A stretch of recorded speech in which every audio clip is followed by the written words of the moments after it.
I am wearing a bandana because my hairline looks like I took a protractor and tried to like shape it up. Yeah. And also, sorry if I sound more funnier than normal. I have the lip ring back in. I don't even know if funnier is a word, but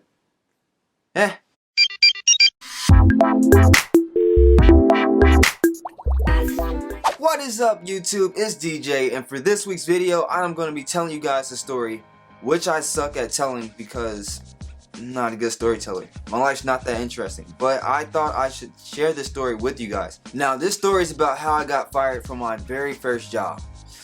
Yikes. So when I was 15, I got a job at this amusement/water park, and I don't think I can say the name of the amusement park, so I'm not going to.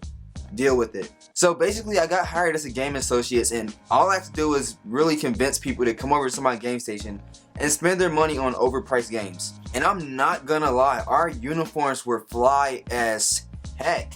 If you guys ever been in Foot Locker, you know how their uniform resembles like a referee.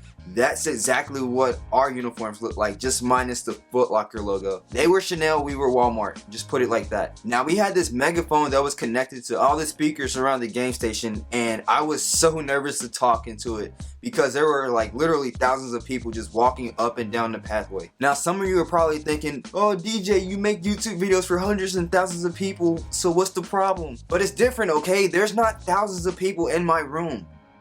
And no, the posters don't count. But anyway, instead of me having to talk on a microphone, I would just take the coolest prizes from each station and just stuff it in my apron and walk up and down the pathway.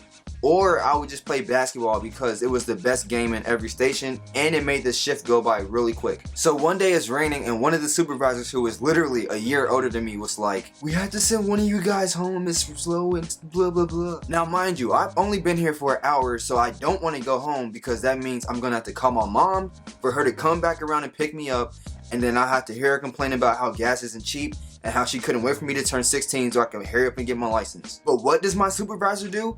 He sends me home. Now I'm thinking to myself, who does this Austin Mahone wannabe think he is? You're literally a year older than me, and you kiss up to all the other bosses just so you can get a pat on the back. So I call my mom so she can come pick me up, and she's pissed, but stuff happens. So to kill some time, I'm inside the arcade playing games, just minding my business, until the Austin Mahone stunt double comes up to me and goes, what are you doing? Now I'm thinking to myself, dude, you just sent me home. What do you mean? But instead I go, oh, just playing video games, waiting on my mom to come pick me up. Then he's all like, oh, you can't play video games in your uniform. Didn't you read the rule book? Man, when I tell you guys that that book was bigger than me. Now, I'm pretty sure you guys have seen Fairly Odd Parents, and you know that book called The Rules that they have to carry around? That's exactly what this book looks like, and I swear nobody ever read it. So I tried to explain to him like, nah man, I didn't read that part, I must have missed it. Which was translations for, hell no, I didn't read that novel, you got me messed up. This Jiminy Cricket looking ass dude calls HR on me and has me sent down to the main office. Now, since he reported that, I got a total of 2 points. And I forgot to mention in the story that I was already at my limit for me getting more points, because on my first day working there, I accidentally dumped all the money that I have earned on each game station that I was on inside this bubble when I was supposed to keep it with me and then just turn it in at the end of the night shift, and I didn't. So him reporting that petty, for whatever you want to call it, him reporting that, I had to either get terminated or quit. So I just quit. What's crazy is that I put my 2 weeks notice in because it was hectic getting to and from work. And yet to this day, my mom still doesn't know that I quit. Well, that is it for this week's video. I hope it wasn't boring or too short or too long. I hope you guys liked it. And if you did like the video, please smash that like button. That'd be really cool if you did. Also, leave a comment because I read and respond to each and every one of them. And if you guys want to follow me on all my social media, the links will be in the description below. And I'll see you guys next week.